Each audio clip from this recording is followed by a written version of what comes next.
¿Qué hacer si recibo una agresión por parte de un estudiante? Para comenzar, los manuales, los lineamientos, la normativa nos dice que tengamos un control inmediato de la situación. ¿Qué significa esto? El reconocer lo que estoy sintiendo, lo que me provocó dicha agresión, el evaluar la gravedad de la situación y con ello establecer un control. Lo que no debemos de hacer es reaccionar de la misma manera, ¿sí? Posicionarnos desde un nivel de autoridad y establecer entonces un control que se desarrolla en la armonía y en la dinámica del mismo salón de clase, ¿sí? Después de ello, lo que siempre yo les he dicho, tenemos que registrar todo en una bitácora. Y una bitácora puede ser un cuaderno, puede ser una hoja que tenga los siguientes elementos: tiempo, modo y lugar. Los mismos elementos que tienen que estar presentes en un acta de hechos, por ejemplo. Es importante siempre cualquier incidente, ya sea disciplinario, académico, de cualquier tipo, un accidente, lo que sea, tenemos que registrarlo bajo estos tres lineamientos: tiempo, modo y lugar, cuándo, cómo y dónde sucedieron los hechos. Es importante el que establezcamos por escrito lo que sucedió, a qué hora sucedió, cómo sucedió, dónde sucedió, cuáles fueron las personas involucradas, etc. ¿Sí? Posterior a esto, tenemos que levantar un reporte, la misma incidencia que ustedes ya llenaron, que se las firme la autoridad educativa. Y la autoridad educativa, dependiendo sea la gravedad de la situación, no es lo mismo una agresión verbal que una agresión física, por ejemplo, ¿sí? Entonces tendremos que ver, dependiendo de la gravedad de la situación, entonces a dónde remitiremos el reporte. Si en el caso de secundarias, a prefectura, o en el caso de todos los niveles educativos, a la autoridad máxima, que podría ser la dirección escolar, ¿sí? Yo les recomiendo siempre que se protejan con una firma de enterado, de recibido, en donde testifique este elemento que ustedes están enterando, que ustedes están dando de conocimiento de dicha situación a la autoridad escolar, ¿sí? Con ello, por la naturaleza de los hechos, ellos tendrán que darle seguimiento.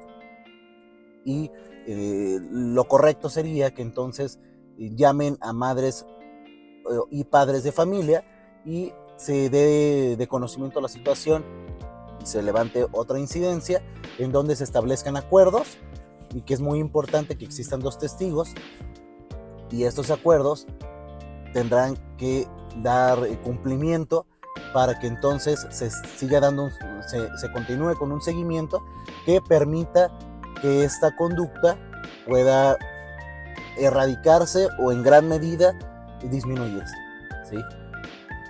Es importante identificar, y hasta aquí creo que nos quedamos ya muy cortos con lo que nos mencionan los protocolos, pero es importante que reflexionemos en por qué o de dónde nace esa agresión, ¿sí? Muchas veces nosotros o la sociedad en general podemos juzgar un hecho violento y es común, ¿sí?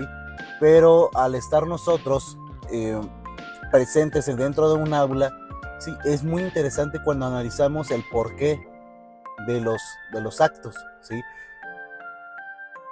Puede ser, por ejemplo, que esté viviendo esto que está reflejando en la escuela, que lo esté viviendo en casa, que en casa sea una víctima, que en casa se le enseña a resolver los conflictos de esa manera, que en casa a la menor provocación exista agresión verbal o en su caso física, ¿sí? Y entonces, como mecanismo proyectivo, el individuo, en este sentido el estudiante, al verse amenazado, al verse agredido, al verse bajo su percepción humillado, exhibido, etcétera, entonces reacciona de esa manera porque así es como lo ha aprendido, ¿sí? Tendríamos que analizar la edad, el comportamiento, si tiene hermanos, etcétera, etcétera. Y esto es indispensable porque estamos trabajando con seres humanos, no estamos trabajando con números o con máquinas o con animalitos, ¿no? Estamos trabajando con personas que el comportamiento del mismo va a ser el resultado de lo que está viviendo en su contexto, ¿sí? Les pongo un ejemplo, y este ejemplo es un poco burdo, pero pero creo que puede llegar a ejemplificar muy bien este punto que estoy mencionando. En una escuela primaria, un niño comienza a agredir a otro, ¿sí? Sistemáticamente, y después entre sus grupos de compañeros también lo hacen, y el tipo de agresiones comenzaron en una escala a no ser tan agresivas, ¿sí? tan explícitas, pero posteriormente fueron subiendo de nivel hasta el punto en donde ya existía la humillación focalizada, ¿sí? Donde llegaron al punto en que obligaban al niño que su sándwich lo mojara en el retrete y después le diera una mordida, ¿sí? Y si no, le propinaban una golpiza. Imagínense unos niños de tercero o cuarto de primaria teniendo esos comportamientos. No es natural, ¿sí? El niño los niños es verdad que a esa edad pueden ser un tanto insensibles por la misma naturaleza del desarrollo cognitivo por el que están pasando, pero que ya tengan estas ideas de humillación ya específica, te habla de algo, ¿sí? Cuando entonces se le da seguimiento, como ya lo expliqué, se deriva al gabinete psicopedagógico, y en el gabinete psicopedagógico resulta que después de una entrevista, el niño incluso le quemaban cigarros en la planta de los pies, ¿sí?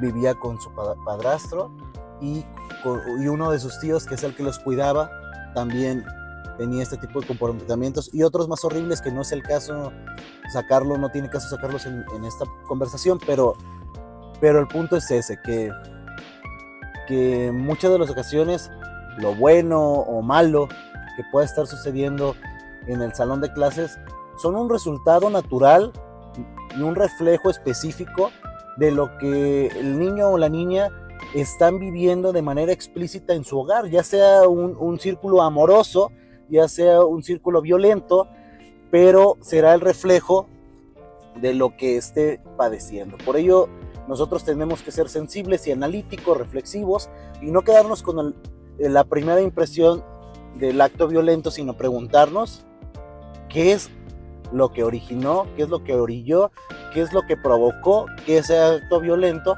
se suscitara dentro del salón de clases. Repito, control de inmediato, control de la situación, no reaccionar de la misma manera. Registro por escrito, reporte a la dirección, notificar a padres de familia, alguna estrategia psicológica, ¿sí? Alguna derivación, por ejemplo, para que el niño entonces pueda ser atendido, y por qué no, que se detecte si existe maltrato infantil al interior de su casa, ¿sí? Porque entonces esto nos hablaría de un protocolo distinto que tendríamos que aplicar, pero que eso será un tema para el siguiente video. Muchas gracias por su atención, y aquí seguimos a sus órdenes.